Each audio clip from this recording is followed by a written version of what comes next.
Hello, this is Mrs. Collins, and today I want to talk about how to print, mat, and display your work in a professional way.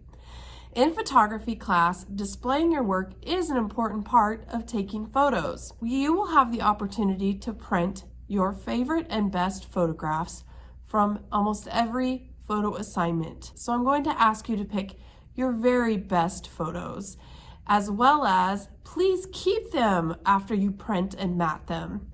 It hurts my heart to see printed and matted photographs in the trash. If you don't want to keep your images, please, it's okay if you don't print them. If you print your photos and mat them, it's costly, and I want you to keep them and hang them up on a wall. If you don't want to keep your photos, but you're really proud of them, please print them, display them so people can see them, and you can give them away as gifts. Anyway, in our classroom, we do have two Canon Pixma Pro printers that we will use most often for our daily printing. The really exciting thing is we actually have 3 different sizes of paper and mats that you can choose from when printing your photos. So the number one thing when printing is to make sure that the right paper is in the printer, that you want your photos to be that size. So you want to check the paper size first. So the most common size of paper that we have is 8.5 by 11 inch paper. It is a US letter size paper. And in the photography world, most of the time, the photo is printed as an 8 by 10. But when we print, we need to look for the name US letter. So I call that the large size. Our medium size photo paper is 5 by 7. And so people really like this size. It's a nice size to give away as a gift. It's not too big, it's not too small. It seems to be just right. So I'm calling it medium. But when you print in your printer settings, you need to search for a 5 by 7 inch piece of paper. And then finally, we have the small size. This is great for making cards, or if you're gonna mail someone your photo. This is what I'm calling small. It's 4 inches by 6 inches. So these 3 sizes of photo paper that we have, we also have mat sizes for. So our larger mats will fit the US letter paper. The opening is actually an 8 by 10.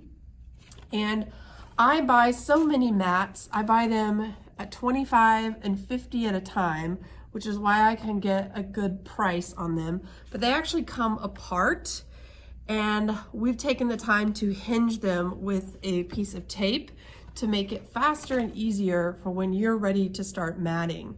Some of you might help me do that when we run out of ones that are already put together. So this is the large size, and it fits the 8.5 by 11 or US letter paper. Then our medium size mat is about this size. It fits the 5 by 7 photo in it. And then we do have this smaller size mat as well.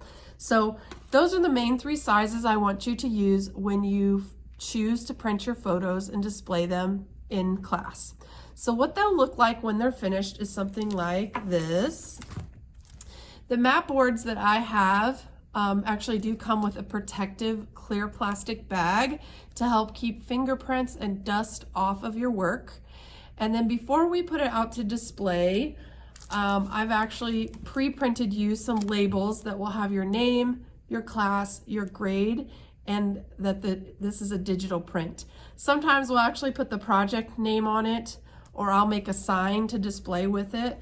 But I actually ask you to put the label on the outside of the plastic.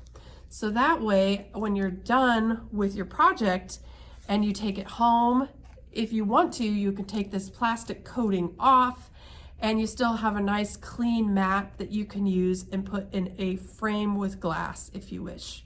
So anyway, the name tag label usually goes in the bottom corner of the artwork. If you are a painter, you know this is also where you usually sign your initials in a painting or sign your name in a drawing. So in photography, we're going to use these sticky labels to put in the corner. Some artists will also sign their name on top of their digital print with a metallic marker, a paint pen, or even in Photoshop. But for our use at school, we're going to use these labels for now. Okay, so what I'm trying to let you know is I want you to print and mat your artwork so we can put it on display and show people the amazing photographs that you're taking. But I need you to stay focused in printing and matting only things for this class. So if you want to print some personal projects, like say your grandma's birthday or your sister's graduation, or you did a photo shoot of your new cousin or something like that, I do have a price list, and the prices honestly only cover the cost of the ink. Just to give you an idea of how much it costs, this Canon Pixma Pro, it has 8 ink cartridges in it, and it's very expensive.